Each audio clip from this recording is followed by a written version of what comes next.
আমি অনাগত দিনত সৰুৰে পৰাই এইখিনি কৰি আছোঁ বুলি আমি ইয়াকে কৰি মেলি আমি খোৱা হয় আৰু বছৰ দিনৰ মূৰত। এতিয়া 10-15 বছৰ আগৰ পৰা আমি এইখিনি কৰি পেলাই চলা ফুৰা কৰি আহি আছোঁ। এইখিনি কি নিৰ্মাণ হৈছে এই পাতিসমূহ কি কেঁচা সামগ্ৰী আহে ঘুগুল হয়, ক'ৰ পৰা আনে?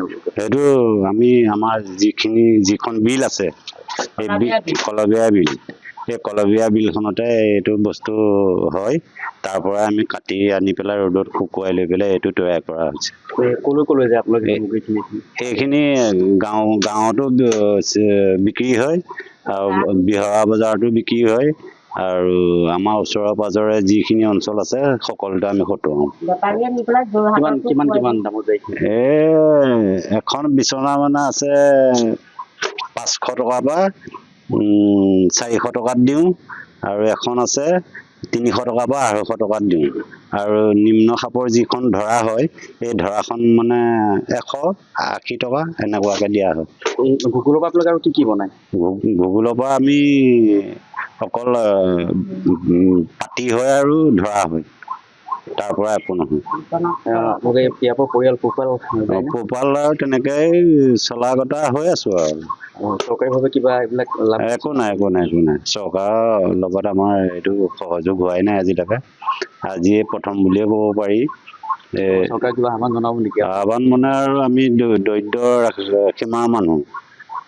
আমাৰ আহি থকা দিনবোৰত আমি চৰকাৰক এটাই সুবিধা বিচাৰোঁ, যাতে আমি কিবা চৰকাৰী বিভাগৰ পৰা কিবা সহায় সুবিধা পালে ভাল পাওঁ আৰু।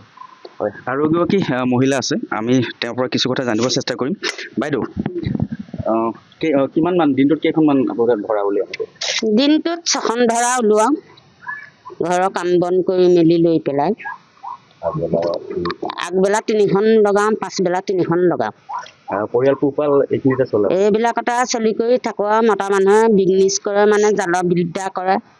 জালৰ বিদ্যা কৰিবলৈ যাওঁতে তেনেকৈ চলি কৰি থাকোঁ আৰু। আমাৰ গভৰ্ণমেণ্টৰ ফালৰ পৰা একোৱে সাহাৰ্য নাই। অৰুণোদয় চবেই পায়, আমি নাই পোৱা। এইখিনি আচলতে বৰ্তমান প্ৰায় হেৰাই যোৱা হৈছে। এইখিনি আচলতে ধৰক প্লাষ্টিকৰ পাতি ওলাইছে, অন্য কিবা ওলাইছে, তাৰ তুলনাত এইখিনি কেনেকুৱা বিক্ৰী আজি বজাৰত?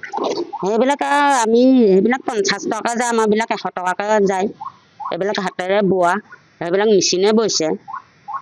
সেইটো কাৰণে আমাৰ দামটো বেছি, খাটনিটো যে বেছি, সেইটো কাৰণে আমাৰ দামটো বেছি। ৰাইজক কি আহ্বান কৰিব যে এই পাতিখিনি ব্যৱহাৰ কৰিবলৈ কি ক'ব, কিমান আৰামদায়ক? এইখিনি বহুত আৰাম। তাৰমানে ধৰা কটখনত টান পায় মানুহে বহিবলৈ, এইখন কোমল পায় মানুহে বহিবলৈ। সেইটো কাৰণে আমাৰ এইবিলাক বস্তু চেল হয় বেছিকৈ।